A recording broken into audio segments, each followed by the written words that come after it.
Again, every industry is going to be affected by AI, but one of the areas where we want to target is because we see AI really affecting larger organizations more dramatically. Small businesses are a great place to target. It's a great place to start when we look at the future workforce development programs, the future of work in neuroinclusion. I think that with such a large proportion of every country's economy being small businesses, being propelled by small business, this is the biggest opportunity area, because to date we haven't had great effective techniques for neuroinclusion within those smaller entities. And this makes sense, right? It's logical that we wouldn't have that. It's much easier to work with a larger organization where we can say, hey, you have the potential to hire 1,000 people, let's go. If the potential is to hire 2 people, it requires a much larger amount of volume to be able to get into small business. So this is the frontier that I'm really excited about, and I see some shining hope for 2026.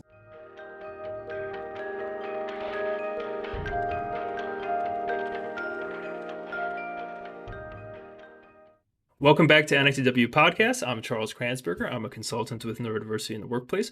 We're a team of consultants on a mission to deliver as much value to neurodivergent professionals and their employers as possible. And we do that through talent pipelining, skill-based hiring, employee support, systems-level consulting, including accommodation systems, and assistive technology solutions, to name a few. Joining me today is Director of Neurodiversity in the Workplace, Joe Riddle. Joe, good to see you, buddy.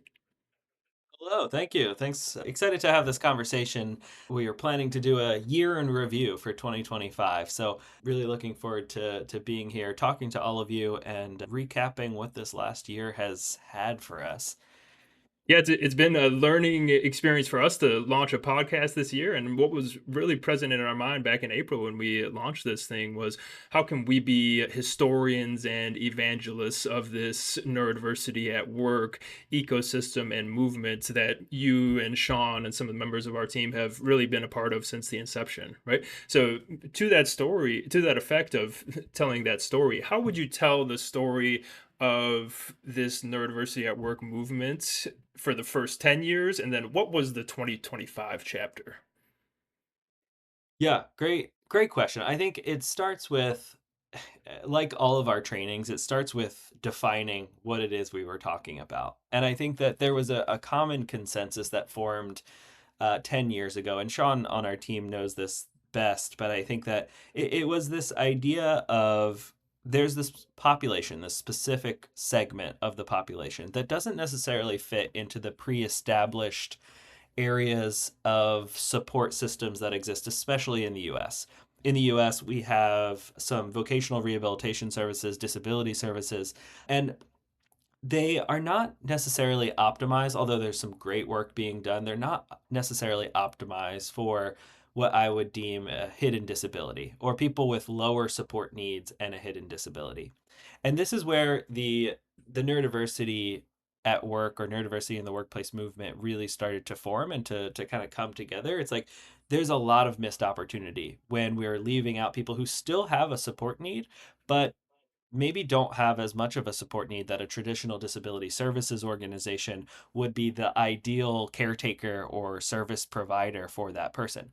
And so it really started with a couple of people gathering and some parents of autistic children who said, we need to fix this. Let's help create this kind of transition process for that specific population. And it grew. And over the last 10 years, it was really productive. I think the first couple of years, especially, as SAP, our first partner at SAP, started to understand that this was a really important missed opportunity that they needed to get behind. They created their Autism at Work program, followed by a couple of other companies in rapid succession. Think places like Microsoft, JP Morgan, Dell Technologies. These companies jumped on to this idea that, hey, there's a big section of the population that's being underserved, has a ton of value to offer for their standard business needs, and it's also a good thing to be able to include people back into the workforce.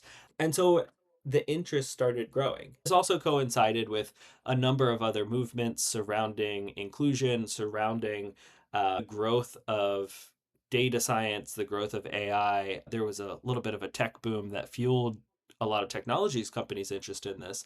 And then that kind of fueled other sectors to join the club, join the momentum. So it's been a really exciting decade on this topic. The baseline of information has come through. We now have a better definition of who the population is, what the topic is, and what's needed. And we learned so much over the last 10 years. We learned what it is that we should be doing. We're still learning what it is we should be doing to provide the best level of support for people. And I think the biggest learning for this whole movement, from my perspective, is that it wasn't that we needed to provide support to the neurodivergent people coming into the workplace or existing already in the workplace. It was that the companies needed to adopt their own practices to be more welcoming and more supportive and more friendly, more universally designed for that population. And I think that that's where our team and our organization has come in to help companies to be able to do that. It's like, this is not a one-sided equation. It's not just provide support to this group. It's let's adjust the both sides of the equation when it comes to employment. Absolutely, and bringing that into this 2025 context, I think it's been kind of two different opposing forces that we've witnessed on our team, right? Like on the one hand, we go to conferences and speak on big stages about neurodiversity, and that audience has gotten bigger and bigger every single year, to the point where they've had to book bigger and bigger conference rooms because people were waiting outside and couldn't get in, right? So the demand for this conversation has continued to rise steadily from the perspective of people exploring the topic on social media and it getting mainstream attention and professional conferences focusing on the topic. And then on the other hand, from these hiring programs and dedicated initiatives, we've seen a two-step forward, one-step back arc with 2025 and that chapter, right? Can you talk a little bit about what some of those key events were from this year that is shaping the trajectory moving forward? Yeah, definitely. I think 2025 is a little bit of an inflection point. There's a lot of external forces that are causing, if we look at this like curve of employment for neuroinclusion and neuroinclusion in general, something's happening in 2025. And I think there's a number of factors. One is obviously there's a lot of anti-DEI sentiment that's been happening in 2025. Companies are rolling back diversity and inclusion programs, and this can be really disastrous for a lot of the mechanisms that are in place for neuroinclusion. That's really unfortunate, and I think that companies are trying to balance that, trying to do it in the right way, the right approach to still make sure there's mechanisms for people to join their company who are left out of the talent force, but do it in a way that meets some of the executive orders in the US that have passed. This isn't necessarily a global picture, though. We're seeing in other countries, in other that DEI sentiment is not necessarily there. But then we have another contending factor, which is AI's presence in the workforce. And I think this is where it's really hard to predict what's going on. AI layoffs in the tech world have affected roughly 1.1 million jobs in the US. That's a lot of people to suddenly be out. That shifts the demand and the equation for so much workforce development programming, so much college programming. And it makes it really hard for people who are about to enter the transition into adulthood. It makes it really hard for them to predict which direction they should steer their careers towards, right? Really difficult when you have those factors, and we also saw that, companies are still navigating some of the rules that have been passed down by the current administration. Things like the EEOC, the Equal Employment Opportunity Commission, has a different set of operating policies and procedures. Companies are navigating that while also, again, still trying to take advantage of this really valuable talent that exists. 100%. And to your point, I think a lot of those early adopters of neurodiversity inclusion in a corporate setting, many of them are continuing to double down on that agenda and are institutionalizing neuroinclusion with these different systems and spreading these hiring programs across different role types and countries and locations. And it's been great to see that model propagates and becomes standardized across different businesses. And then on the other hand, there's a cohort that kind of dipped their toe in the water and heard about neurodiversity inclusion in the business case, and then balked as soon as the tone took a different direction, right? So what just wanted to preface this conversation by saying, like, we aren't rooting against those companies who dip their toe in the water and then maybe pulled back on some of those early investments in neurodiversity. We still want to work with them and are rooting for them. And we really view 2026 and beyond as it's either going to be a win-win for those businesses and the neurodivergent professionals, because whether they're working with us or not, 15 to 20% of their workforce is already neurodivergent, right?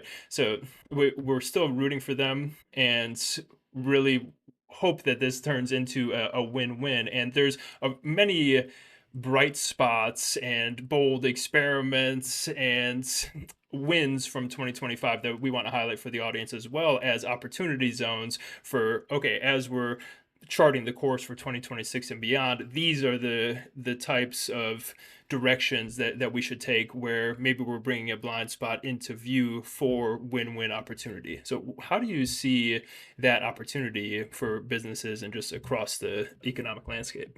Yeah, I think you're right in what you said earlier that there's kind of a two steps forward, one step back. And I think that coming out of this one step back in 2025, it's been a rough year for neuroinclusion, for the stigma surrounding autism as well. I think that US governmental figures talking about the topics in a really unfactual way, infactual. US government employees talking about it in a less than accurate way creates a lot of harmful stigma, right? Moving into 2026, though, we're hoping that we can reframe a lot of this. We can get back to work in a lot of different ways. And I always look at neuroinclusion in two parts. One, we have advocacy, right? And this is something that we've been trying to do since our beginning. And it's this advocacy to do more universal design, to understand that neurodivergent people are, like you said, 15 to 20% of the population of the existing workforce already, and we should be supporting that. The way we do that, the way we conduct that advocacy is through training, through conversations like this, through consulting to companies. That's our core objective. That's what we want to happen, right? But then there's the other side of it. There's the workforce development side for the actual humans who are planning for their future. And how can organizations like ours and many others help support people and help them to aim for the right career objectives and get over any of the barriers that might exist for those people? And I think for the workforce development, it's like I mentioned, it's a two-sided equation. The one side you have the employer side, the other side you have the employee, right? This is workforce demand planning. So you've got demand planning and then workforce readiness for the candidates who are coming through. If we look at the demand planning side, right, it's really hard right now to read the market and say, hey, in 5 years, here's what jobs are going to be most readily available.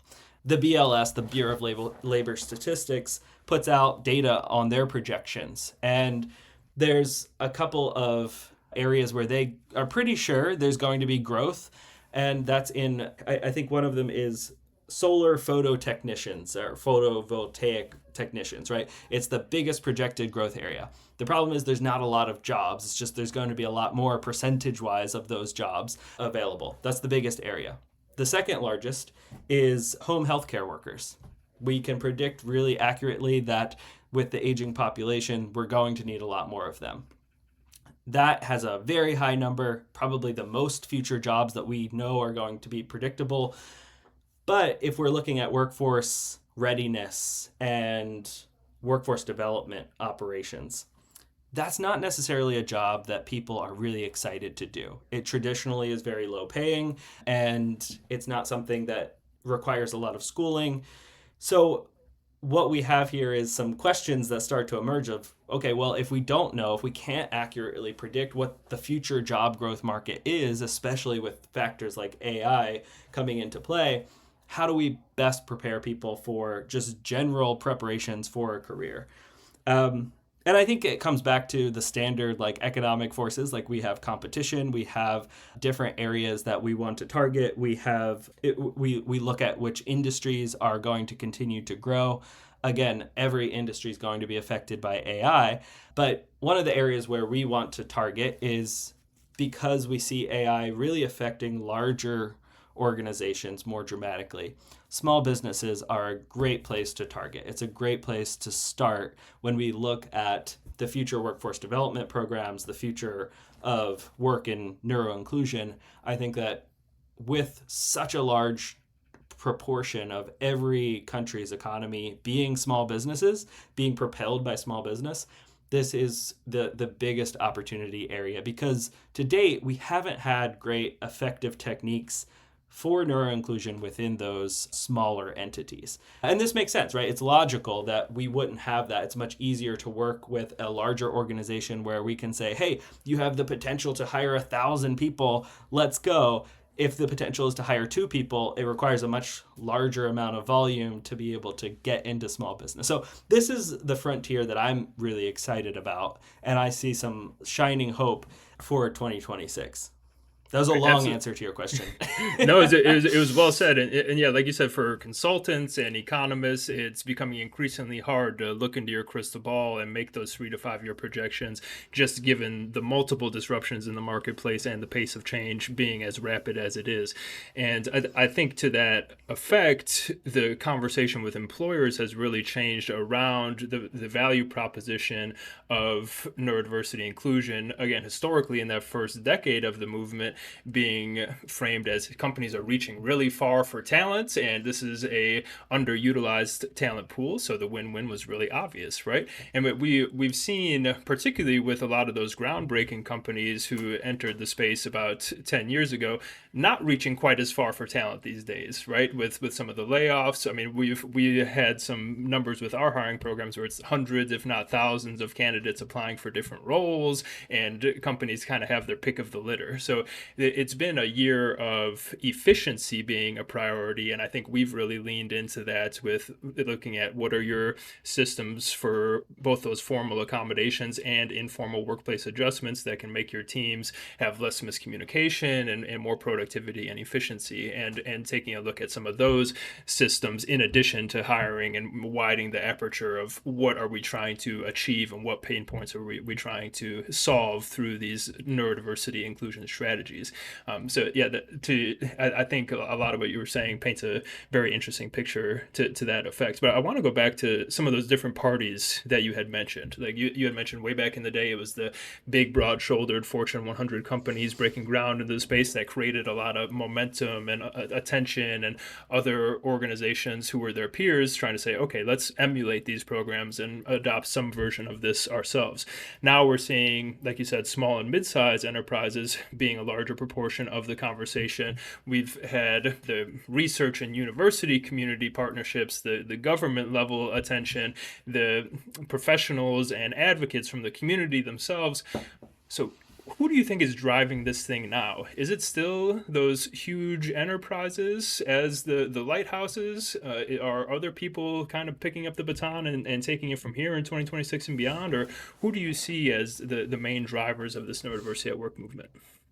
Yeah, and a great question. I think that if we again follow my previous example of the 2 lanes of neurodiversity in the workplace movement, that advocacy lane and the workforce development lane. The advocacy lane, it was and still is being driven by neurodivergent people who are saying, hey, we matter, we're here, we're already in your workforce. And I think that that has been and will still be the continual driver of this whole field. I think that the workforce development side, though, it was driven by organizations like ours and many others who have partnered with big companies. That side is currently being restructured. I think that there are still some organizations like ours that exist that can and will hopefully continue to be prosperously giving people jobs into different organizations, right? But I think that we have lost a lot of those organizations or larger corporate entities who are willing to be part of that equation, at least be on the lead role in evangelizing it, right? So I think that it falls again back to advocates. And this is something I may have said before in a previous episode, but I think that unfortunately, so many of the neurodivergent talent that have gone through hiring programs, that have gone into corporate America and said, hey, we're important, we're a big presence, you need to support us, find better ways to involve us, and we'll bring a lot of value. Those people are still the tip of the spear. Those are who the whole movement rests on. And I think that that's one of the things that will continue to be true in 2026 and beyond. But yeah, I think that there's also some opportunity in, like I said, the being driven by other sectors. Small business as its own driving force is a little bit harder to organize because it represents so many different industries, but there's a lot more opportunity. I think when we get into small business, we are able to better look at things like the trades. We're able to look at better at other industries like hospitality, like healthcare systems, which you might not think of as something that is small business, but oftentimes the actual practical implementation of healthcare is done within a small or medium-sized business, right? And so these areas we know can continue to grow and will grow and aren't necessarily as affected by AI. And especially with healthcare, there's a growing need. It is the easiest to predict a growing need for both for replacement workers from people who are retiring and for new projected growth for the market. So I think if we can find better ways for neuroinclusion programming to happen in those small businesses, we'll have a productive 2026 and beyond. No, love that. And I love the way that you broke that down and differentiated between the advocacy lane and I might add to that storytelling, right? There's been a lot Mm-hmm. of stories about neurodivergent people that have been told that aren't very true or very helpful, right? And there's a lot of advocates who are telling better stories and getting better information out there that's becoming our kind of default baseline society across the population, right? So who do you think, from maybe one example, you can say names or just keep it anonymous, from that advocacy perspective or storytelling perspective, as well as that workforce development perspective, who's really getting it right? Like, what's a model or a solution that you see in the marketplace and you're like, wow, this is really working and has promise to scale and feels really authentic? And what does that look like? Yeah, so I think we see one of our shining examples is a partner of ours in the finance industry. I won't name names just for ease, but I think that instead of going through a corporate communications clearance process, Right. but I think that we saw the ideal process of what we aim for, which is we start with advocacy, we start with awareness, and we did a lot of training for the staff at this large organization. 100,000 plus employees, and we've trained thousands of them. I don't know how many exactly, but we can see the data as it comes in through our live trainings and through our pre recorded and online trainings.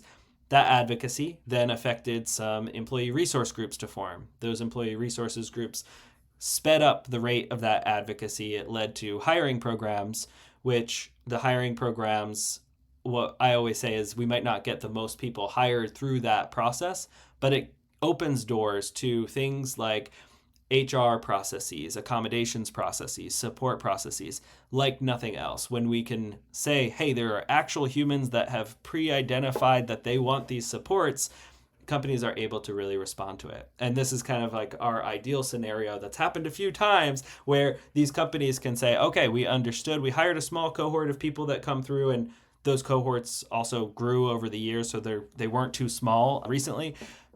That's the best blend of that advocacy and workforce development process all combined into one It's fantastic. I love to be able to see that happen. And a lot of companies have been able to get to that. And I think that this particular financial institution's leadership spot in the world economy is really helpful because it models to other organizations that this is a professional thing to do. It is a wise thing for skill development, for talent life cycles, for employee life cycles in general. These are really productive. So all of that to say, I am encouraged by organizations like that. And yeah, I think that that's what the future looks like. There are other great storytellers, as you mentioned. Our friends up at understood.org are doing a great job talking about that advocacy piece, talking about, hey, neurodivergent people are here, here's what they experience and how we can help. We also see a number of new exciting developments. The University of Washington has just launched for neurodiversity, which is really exciting. We see a lot of people talking about this topic, and Instagram influencers, LinkedIn influencers. The storytelling is working really well. And I think that we need to weather the storm on the workforce development side, especially here in the US. And in the meantime, work on the rest of the world who is still willing to work on this. Again, given all of those AI factors and difficulty in planning what those future jobs are going to look like. 100%. And yeah, we definitely got some things cooking behind the scenes with some of those partners that you had mentioned. And if you're a job seeker in our audience listening right now, just know that some of our partners are planning to launch their biggest hiring programs ever in 2026, right? So if you're not in our talent database, definitely check out NITW.org. But thinking about those job seekers who might be listening in, a lot of people have been impacted by layoffs this year. A lot of people are trying to think about their career in a 3 to 5 year horizon, as well as more of a 20-year horizon for a lot of those early career folks that we're working with, and trying to say, how do I reskill or upskill, and how do I stay viable long term and make sure that I'm in a real career and not just pivoting constantly as the wind blows in different directions with some of those macroeconomic forces that you had alluded to earlier. So thinking about, you mentioned some opportunities zones before, like the skilled trades, like construction and engineering. We work with a design build construction engineering company that's building infrastructure projects and nuclear power plants and all kinds of things like crazy, right? Supply chain being stressed and needing some skilled professionals there with the boom of e-commerce. You mentioned healthcare and so on. What would you say to those early career professionals in our talent pool, who are trying to, again, have that career viability long term? If they were, your friend, your kid, somebody that you were giving advice to, what would you say to them?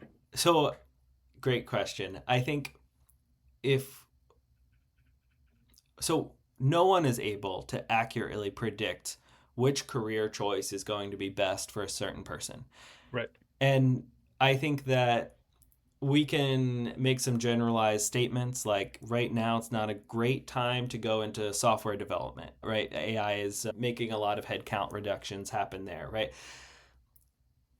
But aside from that, I think the old process, the old way of looking at the future and planning your future career still stands, is that, follow what you're interested in. I think that's still the best place to look. And that doesn't have to be a 4-year college degree. It can be a trade school. It doesn't have to be a trade school. It could be a professional degree in some other capacity, or it could be an artistic pursuit. But this is one of the things that I think we as a society need to do better of looking at what do the future job predictions look like and what are the options that exist for people, and thinking outside of just a basic college major designation as to where your career is going to aim. There's a couple of studies out that show that a well-rounded generalist is going to do really well in the future of work. I think that understanding how to work with AI is going to do really well in the future of work. Understanding physical trades, all of these things, because no industry is immune from changes in the workforce. No industry, besides, like I mentioned, home healthcare aides, is like easily predictable to have a huge amount of increase in staffing needs. But so yeah, all of that I think is to build so following what you're interested in, and then following what we try to preach, which is kind of the core of neurodiversity in the workplace. in our practice of workforce development, which is skills-based hiring, right? It's like, let's collect skills. Let's identify what we're good at and find ways to prove them, to demonstrate them in the interview process, in our school process, in our education process. No matter which field you choose, there's a collection of skills that you start to amass, right? If I'm going into any kind of degree, whether it's marketing, psychology, doing an electrical trade, right? It's understanding what those skills that make up a good professional in that market are and demonstrating them. We talk almost relentlessly about the use of portfolios in the interview process. Demonstrate it's and the reason for that is it's the ability to demonstrate your work. And for neurodivergent professionals listening, that's the biggest advice that we can still give. It's, follow what you're interested in, but then prove that you're good at what you're collecting, those skills that you're collecting and amassing throughout your career, throughout your education. If we can do that, we can hopefully on the other side create some changes within organizations that are more receptive to those demonstrations of skills so that people have better access to the workplace. Right, and I love that advice. I think you and I are both millennials, and our generation was kind of raised in that belief system of follow your dreams, and yeah, maybe think about how your career is gonna be viable later on, and you'll figure it out along the way, right? And I think Gen Z is taking a lot more pragmatic approach and trying to, like you had said, understand what are those in-demand future-proof skill sets and how can I adopt those. And I love that point about portfolios, because I think there's a misconception that you have to be a, like you said, software developer or artist to have a portfolio, but you can create a portfolio for any type of role, right? The sample of your past work that demonstrates the value that you delivered within the scope of that project. So yeah, I love those recommendations. And yeah, some of those opportunity zones that you highlighted are great. And what would you leave our audience with as we wrap up here with that call to action for next year between aligning some of their agenda and solutions with some of those priorities and pain points that we had laid out? Yeah, so, the brief thought to leave anyone listening is 2025 was a rough year. Systemically, a lot of forces at play, a lot of negative forces at play that affect the job market, that affect stigma, that affect morale for neurodivergent people in the world. And the reaction to that in 2026 is important. And I think that the best reaction that I found, and that I would encourage other people to find as well, is to focus on yourself. Focus on your own skill sets, focus on developing yourself further. It's rebuilding year in 26. So getting the ability to rebuild yourself is sort of ignoring some of the systemic things that we have no control over. And continuing to build yourself up will make you better suited for 2027 and the next part of 26. And that happens with things like portfolios, that happens with more skill sets, that happens by understanding more about yourself and your work style and how you operate within the world. That helps you understand what you need in the workplace and what your best way of operating would be. So that's, I think, the general thought that I would leave people with is when you're overwhelmed with this system that's maybe failing in some ways, it will change. It's a cycle. It's cyclical. All of these things are. So focusing on yourself, I think, will be the response. I think Sun Tzu said, "Amidst chaos comes opportunity." So yeah, I think that's. I like that. Okay. I think that's an interesting way to highlight. Yeah, it's been a turbulent year, kind of across the board for many, particularly like you said, a lot of folks in the autistic community, and I think being able to highlight some of those opportunities will be great for our audience. Yeah, thanks so much, Joe. This has been great. Thank you.